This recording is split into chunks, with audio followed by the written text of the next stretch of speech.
प्रिय विद्यार्थियों, सुप्रभात।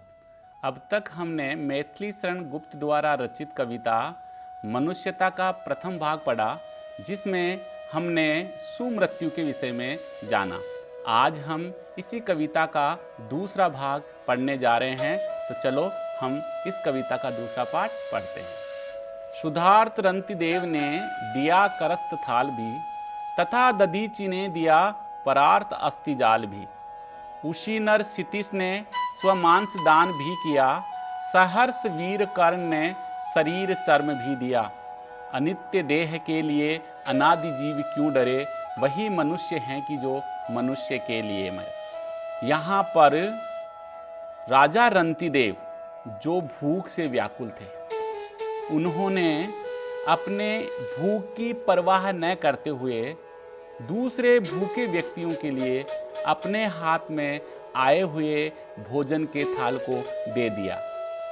उसी तरह से महर्षि दधीचि ने अपने अस्थियों का जाल देवताओं के लिए दे दिया, अर्थात देवताओं पर परोपकार की दृष्टि से उन्होंने अपनी अस्थियों का जाल भी दे दिया।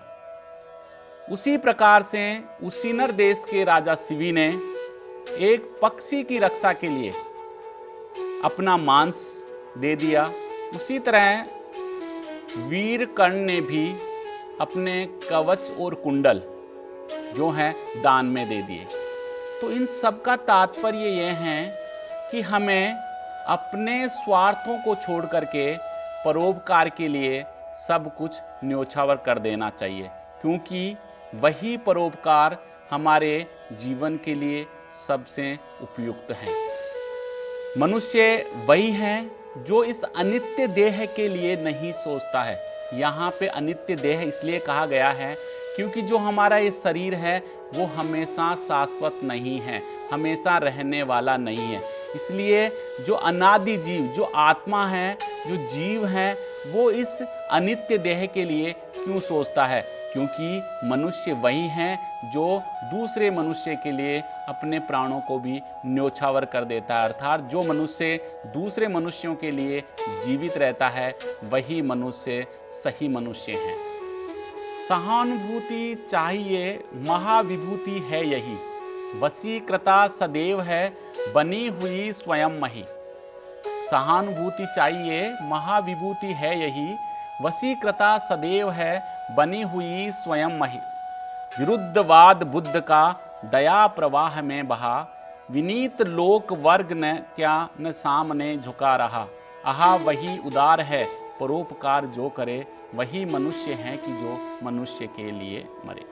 अर्थात यहाँ पर कवि मैथिली शरण गुप्त ने ये स्पष्ट किया है कि अगर लोगों के प्रति सहानुभूति है, लोगों के अंदर अगर आपके प्रति ये विश्वास है कि ये मेरी मदद करने वाला है, तो यही मनुष्य की सहानुभूति उसका सबसे बड़ा ऐश्वर्य धन संपदा है। ऐसे लोग ही इस पृथ्वी पर राज करते हैं, अर्थात ये पृथ्वी भी ऐसे लोगों के अधीन ही हमेशा बनी रहती है। महात्मा बुद्ध का उदाहरण देख लीजिए।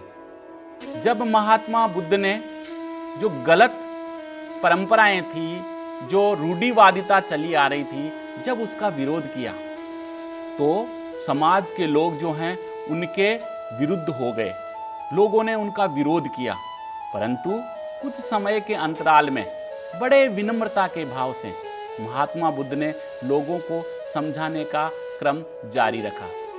और यही कारण था कि समस्त जो लोक वर्ग था, लोगों का समूह था, वो विनम्र होकर के उनके सामने झुक गया।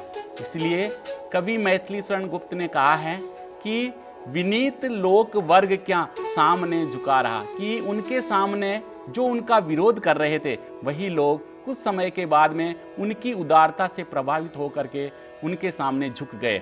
इसलिए वही उदार हैं, वही व्यक्ति उदारवादी हैं, परोपकारी हैं, जो दूसरों पर, दूसरों के स्वार्थ के लिए सोचता है, परोपकार के लिए ही सब कुछ कार्य करता है, जो दूसरों के लिए जीता है।